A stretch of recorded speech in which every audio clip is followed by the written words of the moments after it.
The phone buzzed insistently on Jason Carter's desk, its vibrating almost drowning out the calm atmosphere of the high-stakes board meeting. The investors across from him sat motionless, their eyes fixed on him, waiting for his response. The quarterly numbers were strong, projections even better. But that phone call? He couldn't afford distractions. He ignored it. Then it buzzed again, louder this time, as if demanding his attention. He glanced at the screen, confused. The number was unfamiliar, but with a sharp sigh he picked up. "Carter," he answered coldly, still focusing on his laptop screen. The voice on the other end, firm but polite, caught him completely off guard. "This is Principal Margaret from Little Steps Academy," the voice began, with an odd sense of urgency. "Your son hasn't been picked up in 3 days." Jason froze. He didn't have a son. But the voice was insistent, unwavering. "What?" he stammered, still not processing. "There must be some mistake." "Sir," she said, her tone unchanged, "we have his birth certificate. His name is Leo Carter. He's yours." Jason's heart sank as he glanced around the room. The polished boardroom seemed miles away from the reality now crashing into his life.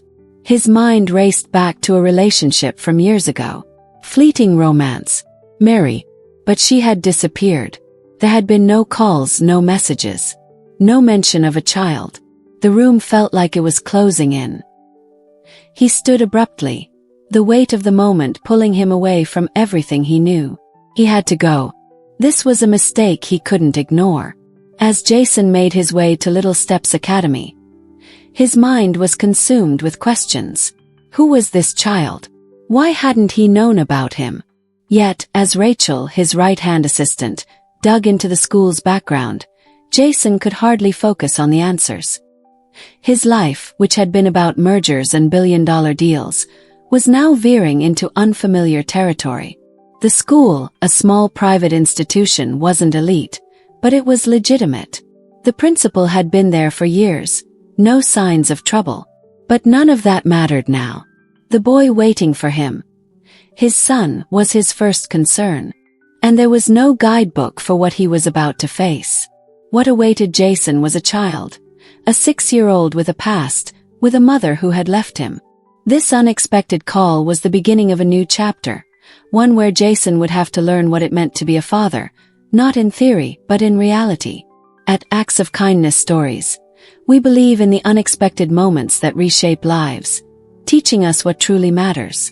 Stay with us as we unravel a story of unexpected responsibility, heartache, and the slow, steady growth of a bond between a father and the son he never knew he had. Jason Carter had always lived by one rule: business first. In his world, everything was measured in numbers, quarterly earnings, stock prices, and mergers. That was how things worked for him. The pace was fast, the stakes were high, and emotions, they had no place in a corporate meeting room. But all of that changed the day his phone rang in the middle of a high-stakes negotiation. It was a call from a school. "Mr. Carter, your son has been waiting at Little Steps Academy for the past 3 days. No one has picked him up."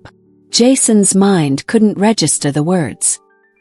His business had consumed him for years, and in all that time, he hadn't heard a word about a child.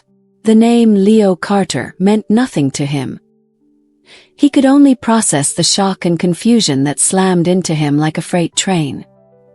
He had no children, and he certainly didn't know of any child named Leo.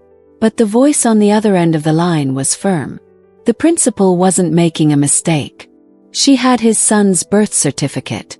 And just like that, the world Jason had so carefully constructed around himself was shifting beneath his feet. He tried to speak, but his thoughts stumbled over each other, unsure of what he was even trying to say. "Sir, I'm certain this is your child. Leo Carter. His mother's name is Mary Bennett." Mary Bennett. The name sent a ripple through his chest. It had been years since he'd thought about her, since she'd walked out of his life without a word. There had been no calls, no messages, no attempt at contact. He had put her in the past, as if she had never existed, and now she was back. But why? And why with a child? The principal didn't waste any more time on explanations. She needed him there. It wasn't just some bureaucratic mistake. There was a child waiting for him, and Jason Carter was the one who was supposed to pick him up. The meeting room was full of investors, all waiting for him to respond. But Jason was no longer paying attention to them. He closed his laptop with a snap and turned to Rachel, his assistant, who had been handling the situation. "Clear my schedule," he said, his voice unusually strained. "Find out everything you can about this school, about Leo." Rachel, though surprised by the sudden change in direction, nodded without asking more questions. It wasn't in her nature to push when Jason's mind was set. He was already heading for the door, the wheels in his head turning faster than he could make sense of it all. The drive across the city was quiet. Jason barely noticed the traffic, the honking horns, or the people around him. His thoughts were consumed with the idea of a child. He had never wanted children. He had made that decision long ago. Yet here he was, speeding toward a school that seemed as foreign to him as the idea of fatherhood itself. Rachel was tapping away at her tablet in the passenger seat, digging into the background of Little Steps Academy. It was a modest school, nothing elite. But it had a solid reputation. No scandals, no connections to his business. The principal, Margaret Holloway, had been at the school for 15 years with no history of fraud or mismanagement. The school was real and the child was his. Jason didn't know what to make of the information. This was no longer about business deals, numbers, or acquisitions. He was about to walk into a completely different world, one where there were no rules or strategies. The only thing that mattered now was a child named Leo. When they arrived at the school, Jason didn't know what to expect. The building was small and modest, the playground visible behind a chain-link fence. It looked nothing like the gleaming corporate towers Jason was used to. The air was thick with the smell of fresh-cut grass, and the late afternoon sun cast long shadows on the pavement. But none of that mattered. All that mattered was the boy. Principal Holloway met him at the front office, her face calm but concerned. She introduced herself and led Jason down the narrow hall to a small office. There, sitting on the desk, was a folder. She opened it, revealing a birth certificate with Leo's name printed in bold letters. Mary's name was beside it. Jason's stomach turned. Leo's mother. The principal gave him a moment to process, then explained that Leo had been dropped off 3 days ago, and his mother had never returned. They had tried to call her, but there was no answer. Jason's mind raced as he tried to make sense of everything. He couldn't believe what he was hearing. This was a mistake. There had to be a mistake. But there wasn't. The principal handed him a crumpled note, one that looked like it had been hastily written by a woman in distress. It read, "I can't do this anymore. He deserves better." The handwriting was familiar. Jason knew exactly who had written it, and it sent a shiver down his spine. As the principal escorted Jason to the small waiting area, he felt a knot tighten in his chest. There, sitting on a plastic chair, was a boy. His son. Leo was small for his age but sturdy, with dark curly hair and a look of defiance in his eyes. He didn't stand up when Jason entered the room. Instead, he glanced up, his expression flat and unamused. "Late," he said, almost bored. Jason didn't know how to respond. This wasn't what he expected. He had no idea what to say. Was he supposed to comfort this child? Tell him everything was going to be okay?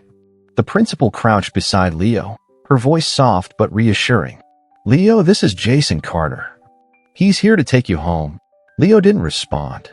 He simply tilted his head, his eyes studying Jason with a sort of quiet curiosity. Jason knelt down, but Leo just raised an eyebrow. "You're the guy?" Leo asked, his voice flat. Jason hesitated. Was he supposed to answer? Was he supposed to explain? What was this child expecting from him? Leo slid off the chair and took a small step forward. "Guess we should go then." Jason exhaled. It was all happening too fast, and he didn't know what to do. But he nodded. "Yeah, guess we should." The ride home was silent. Leo sat in the back of the car, staring out the window, completely still. Jason gripped the wheel, his mind racing. What now? How was he supposed to do this? How was he supposed to be a father when he had no idea how to even talk to a 6-year-old? Leo, he said after a while. The boy didn't respond. Jason glanced at Rachel. She was typing something on her tablet. How old are you? Leo didn't take his eyes off the window. 6. Jason's heart sank. 6. An entire life Jason hadn't been a part of. An entire life that was now his responsibility. The silence in the car grew heavier. Rachel wisely cleared her throat. Leo, what's your favorite food? Leo shifted a bit in his seat, thinking. Mac and cheese. Jason glanced at Rachel, and she tapped something into her phone. It was clear she was already working on figuring out the best place for mac and cheese in the city. Yeah, okay, Jason said to Leo, trying to break the tension. We'll get you some mac and cheese. Leo didn't respond. He just kept staring out the window, his small fingers tapping a rhythm on the door handle. Jason wasn't sure how to keep this conversation going. It didn't feel real. The only thing he knew was that his world had changed. The life he built around business deals and acquisitions seemed so far away now. It felt like a lifetime ago. When they finally arrived at his penthouse, Jason didn't know what to expect. The apartment was massive, all sleek marble floors and polished furniture, with floor-to-ceiling windows that overlooked the city. It wasn't a space for a child. It wasn't a place for a 6-year-old to feel at home. Leo, however, didn't seem impressed. He walked around the place, poking at the furniture, his expression unchanged. This is kind of boring. Jason couldn't help but smile. At least Leo wasn't intimidated by the wealth or the space.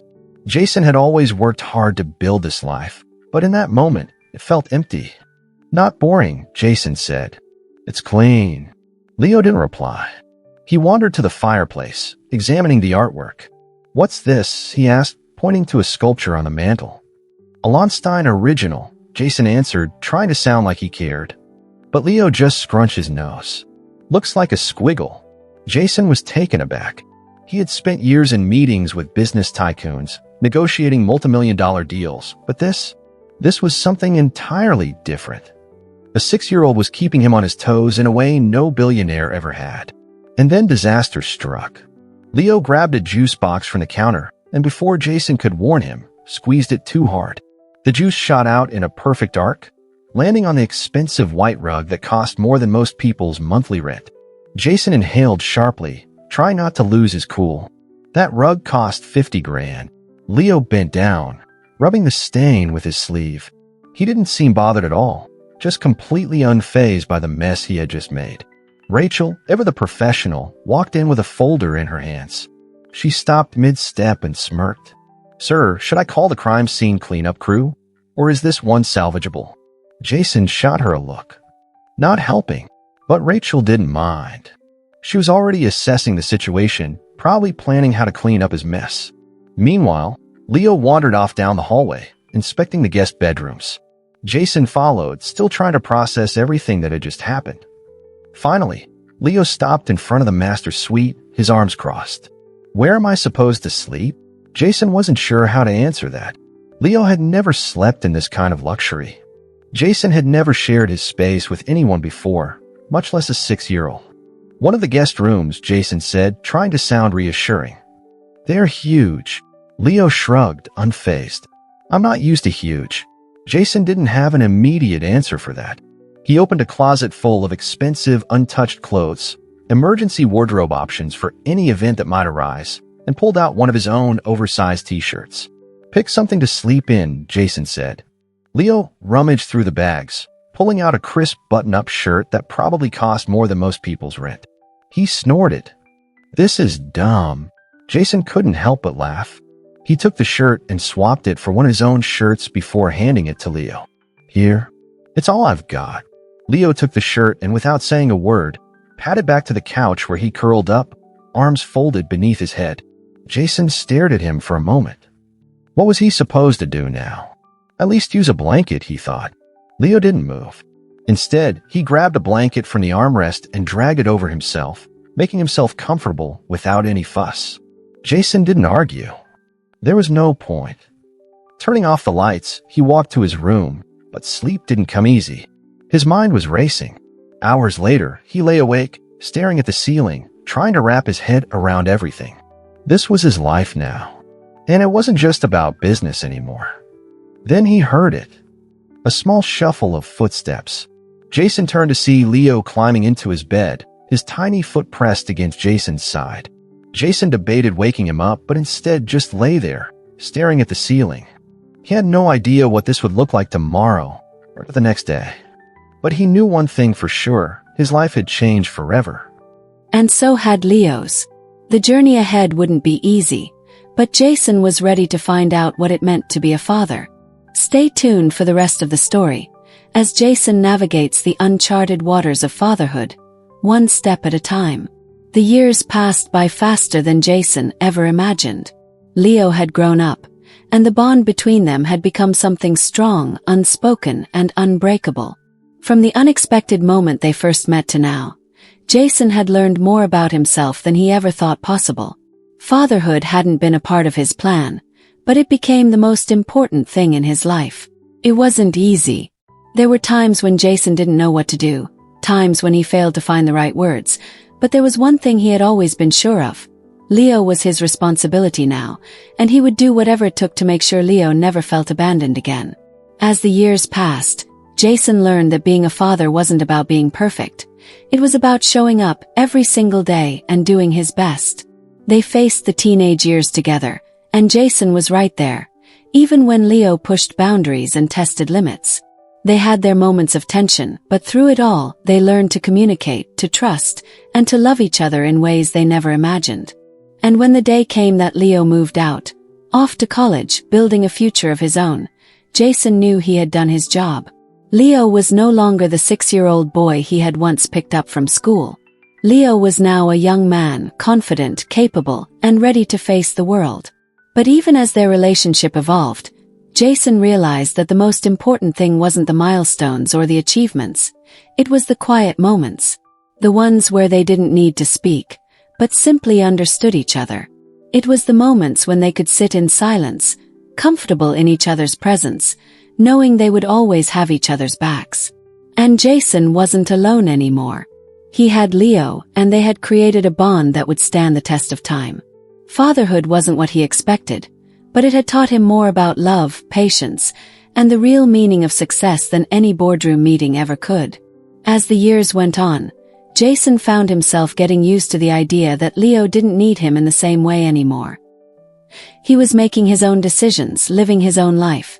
But every time they sat down for dinner, every time they talked about their day, Jason couldn't help but feel a quiet pride.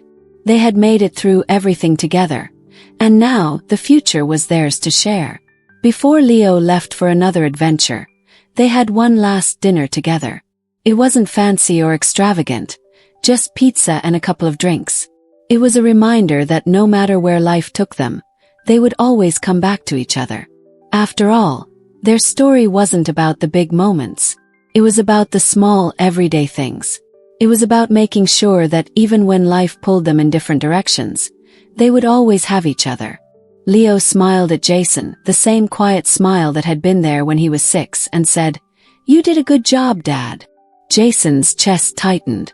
Maybe, just maybe, he had done something right after all. And if you've enjoyed this story, don't forget to like, share, and leave a comment below. We'd love to hear your thoughts. Subscribe to Acts of Kindness Stories for more heartwarming tales like this one, and help us reach 10,000 subscribers. Your support means the world to us, and together we can share more stories that inspire, uplift, and remind us of what really matters in life. Thank you for being part of our community. See you in the next story.